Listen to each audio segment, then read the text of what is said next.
নমস্কার বন্ধুরা, আমার সাধারণ রান্না চ্যানেলে তোমাদের সবাইকে স্বাগত। আজ আমি পালং শাকের একটা খুব সুন্দর রেসিপি তোমাদের সাথে শেয়ার করব। খুব সহজে আর খুব তাড়াতাড়ি এই রেসিপিটা হয়ে যায়। দেখো, আমি পালং শাকটা ভালো করে ধুয়ে কেটে সেদ্ধ বসিয়ে দিয়েছি।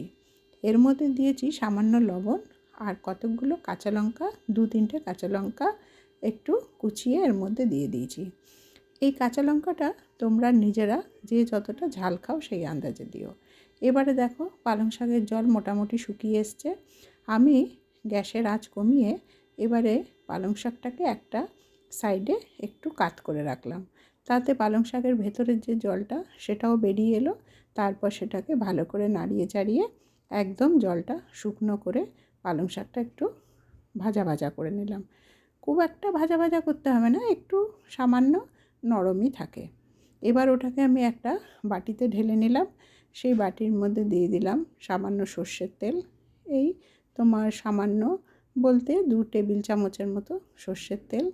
আর দিলাম সর্ষে পোস্ত, একসাথে বেটে রেখেছিলাম সেই সর্ষে পোস্ত বাটা আমি 2 চামচ মতো দিয়ে দিলাম।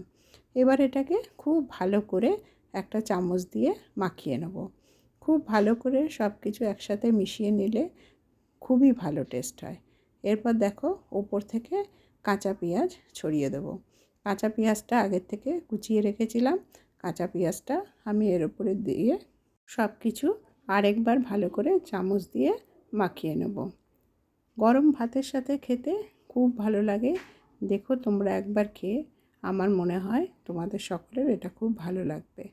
তোমরা কিন্তু আমাকে জানাতে ভুলো না, কমেন্ট করো, আর ভালো লাগলে লাইক করো, আর আমার চ্যানেলটা সাবস্ক্রাইব করে দিও।